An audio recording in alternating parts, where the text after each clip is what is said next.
Qual é a diferença entre machismo e antifeminismo?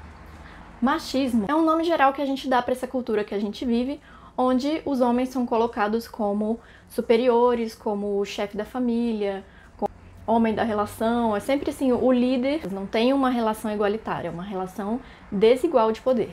E nisso você cria papéis. Então você tem o papel da mulher e o papel do homem. O papel de gênero da mulher é de ser mãe, cuidadora, esposa. O objetivo maior da vida dela deve ser bonita, conseguir um bom partido e ter os filhos dele e cuidar da família. E o papel de gênero do homem, que é imposto, é o de ser o provedor da família e machão, dominante, dominador.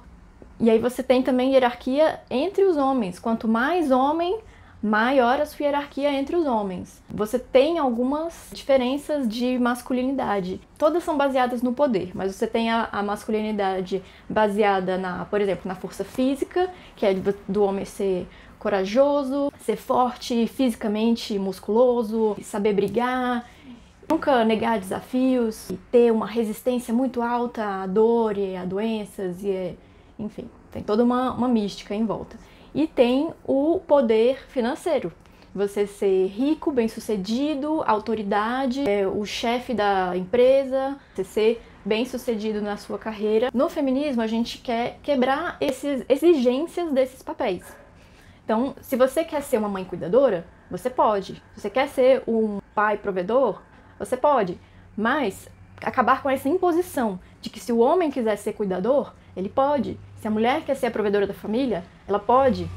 E, preferencialmente, que haja uma relação de igualdade, tanto das tarefas domésticas, do cuidado com os filhos e de prover para a família. Então, o feminismo, ele combate o machismo nesse sentido. O machismo tem uma desigualdade de poder, sendo o homem mais poderoso do que a mulher.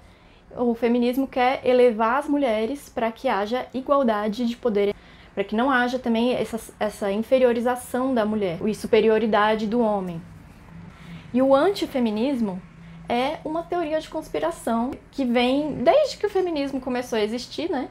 Tentando fazer um espantalho do feminismo. A falácia do espantalho é você distorcer o argumento do outro para você atacar esse argumento distorcido ao invés de atacar o argumento real. Por exemplo, o feminismo fala, nós queremos igualdade.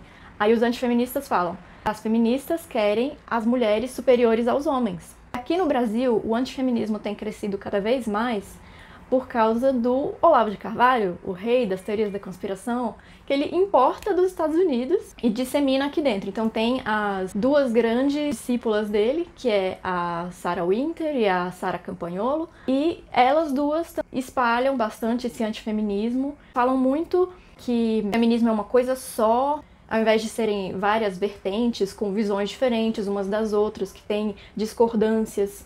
Eles falam muito que as feministas odeiam homens e que desprezam os problemas dos homens. É uma visão muito atrasada do feminismo. Um argumento clássico no antifeminismo, por exemplo, é que a criadora do feminismo, que é a Simone de Beauvoir, segundo eles, era uma pedófila. Primeiro que Simone de Beauvoir é uma das teóricas do feminismo. Ela não é a criadora do feminismo. Não existe isso. Você tem várias mulheres ao longo da história que tentaram quebrar essa hierarquia. Não tem como a gente nomear uma mulher como a criadora do feminismo. E a Simone vivia na época dela, né? Claro que muita coisa que ela fez ou falou não vai envelhecer bem. Julgar as pessoas daquela época com a visão de hoje em dia se chama anacronismo. E as pessoas dizem que ela era pedófila. É uma distorção, porque o que ela fez foi defender que pudesse casar antes dos 17 anos. E isso na época era comum. Hoje em dia, acho errado? Acho. Mas assim, ela estava reproduzindo o que ela aprendeu na cultura dela, da época. E outra coisa, outro erro é chama-se argumento ad hominem, que é você atacar a pessoa ao invés de atacar o argumento. Então você apontar, nada do que a Simone de Beauvoir falou presta porque ela era pedófila. Primeiro que a gente já estabeleceu aqui que ela não era pedófila, ou não temos evidência disso. Segunda questão é que, se você quer atacar o feminismo, não é atacando a Simone de Beauvoir que você vai contra-argumentar. Você pode... Eles sempre falam assim, eu era feminista até eu descobrir a verdade. É muito comum ouvir isso em pessoas que acreditam em teorias de conspiração. E também é muito complicado você desfazer essa crença da pessoa. Então, o que eu estou fazendo aqui é informar vocês sobre o que é. E o importante é que a gente chegue antes deles, porque uma vez que a pessoa foi contaminada com essa teoria de conspiração, é muito difícil você mudar a cabeça dela. Não são pessoas desconhecidas que vão mudar a cabeça dessas pessoas, porque elas convivem dentro daquele meio de pessoas que estão ali falando dentro daquela narrativa. E ela vai confiar mais nas pessoas que ela conhece do que nas evidências. Bom, você não consegue combater a teoria da conspiração com evidência porque eles não acreditam. Justamente, a teoria de conspiração é dizer que as evidências são falsas e que eles sabem a verdade.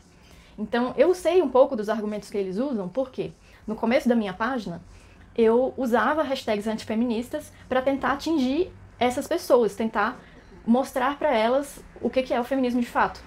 E aí, conversando, debatendo com algumas dessas pessoas, eu percebi essas tendências, que elas sempre mencionam a Sarah Winter, a Ana Campagnolo, e né, aí eles falam, não, mas o Olavo de Carvalho é muito sábio. Aí eu, tá.